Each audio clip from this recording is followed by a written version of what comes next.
Hi everyone, welcome to the TimePro Sprint Review for Sprint 304. Today we just have the dev team here. Unfortunately, we weren't able to get onto our product owner or stakeholders, so we'll get right into the summary and show you what we've been up to. So starting off with the sprint review and retro. So this was a 5-day sprint and we just had the one sprint goal of being able to create an invoice locally via Ingram Micro. Unfortunately, we weren't able to get there this week. It was a slightly ambitious goal. There was a few steps that we had to take to be able to get there, and the tasks involved in that grew a little bit. So we'll work our way through and we'll show you the PBIs individually. A quick note on the suggested timesheet usage. So we grew by 2% in active users, which is great. And however, the active adoption rate for the users has decreased by 1%. So we're brainstorming within the team at the moment. I think this statistic is picking up weekends, which obviously aren't going to be used. So we're created a PBI for a future sprint, which we can address this and make it a little bit more accurate. JK? And not to go into details, there are days where we are generating more than one suggested timesheets, which does muddy the statistics. So we are thinking about actually looking at day by day rather than total number of suggested timesheets. Perfect. Cool. Alrighty, sprint, who worked? It was a mix of all of us this sprint. There was a bit of a reduction in the available work hours with public holidays and other commitments.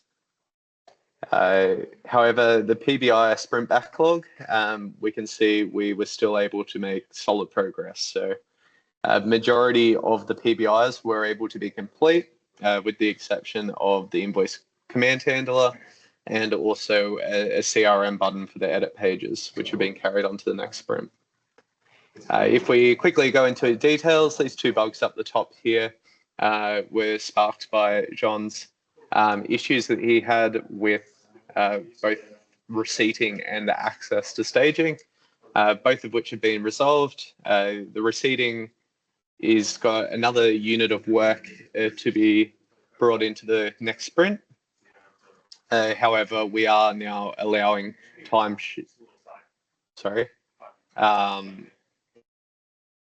we are still allowing invoices to be allocated or removed from a receipt. Sorry, getting stumbled over my words there.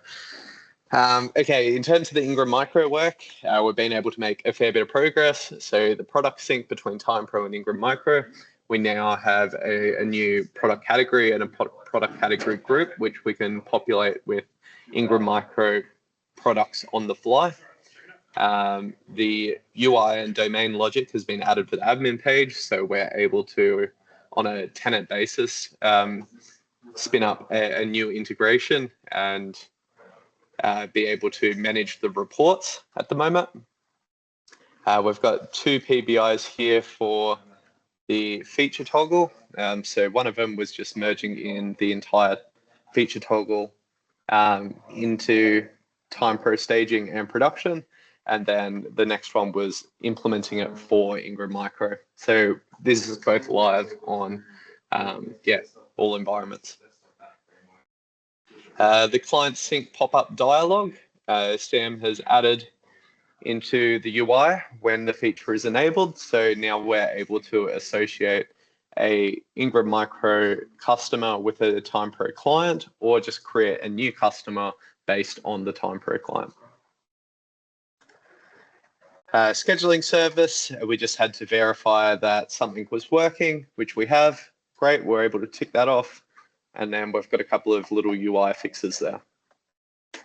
Brilliant. Okay, shifting on down, the sprint burn down. So we got a couple of deployments out this week, but they were pushed towards the end of the week. So that's why there's quite a steep decline in the end of that there. However, we're still ending up at a acceptable level. Moving on, code coverage, we've had an increase in .NET unit tests. We've seen an increase from 693 unit tests to 716, which is great. And the front end tests have remained the same. Pipeline health and duration. The pipeline duration is a couple of minutes faster, but it's still approximately the same. Again, this value is, we assume, including the wait for the pipeline to be available, because the actual builds for .NET and Angular are around 16 minutes. Moving on, we've got the 3 successful deployments this week. And application health, nothing really to call out. We've seen a little bit of a spike in failed requests, but looking at the logs, it's nothing to be worried about. Okay, the product roadmap, we have seen a bit of an increase in the recurring invoice and IM integration epic. So we've moved from 23% up to 31%, which is great.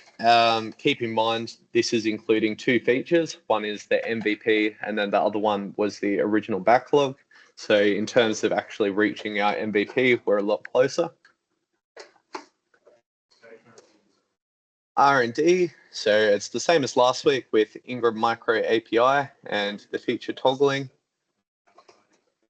Finally, we are at the sprint retro. So what went well? The feature toggles are in production and they're working great. JK has been able to enable them on the fly for me. I might quickly actually jump to a demo of that. So if we jump back to the browser, the Ingram Micro API UI page is usually found via this admin dropdown, and it's here. As you can see, it's not here.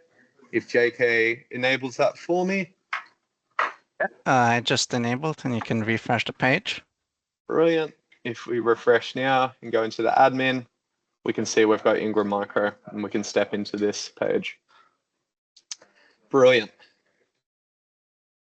Alrighty, other stuff that went well. So we're very close to being able to invoice via Ingram Micro, and Easy Leave is extremely close to being available in production.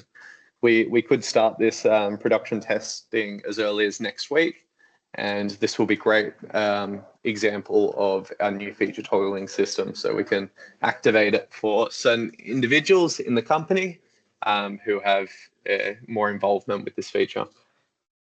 What didn't go so Jean well? might be, Jean might be testing it tonight, so fingers crossed. Brilliant. So what didn't go so well? Lowered dev availability, and Sam mentioned as well that we had a bit of scope creep, which led to merge debt as he was on leave over the weekend.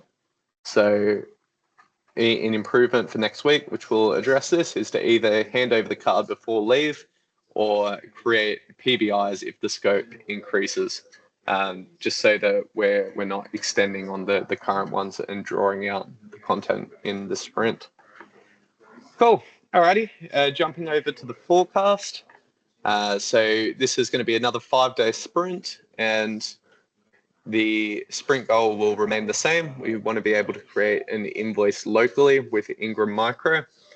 This will be something that is manually triggered, so we're still disregarding the background task for now. However, as we step down, we can see that there is still something in this sprint for it. So the bug, this is the second part of the receding issue that we discussed earlier. And then we have the 2 tasks from last week, which were dragged over, the Ingram Micro integration for the invoice creation and also the CRM link. Other than that, we've got the infrastructure for Key Vault in TimePro, integration tests for the report passing and invoice generation. Hopefully we'll have a full step through so we can do a little bit more of an end-to-end style of test. And yes, as I mentioned, the background task for fetching these invoices and generating the whole process. Brilliant. Okay, unless if anyone has any other questions, that's everything for this week, and we hope to see you again next week. I'll upload this video to the SSW TimePro YouTube channel. Cool. Thanks, everyone. I'll see you next week. Yeah.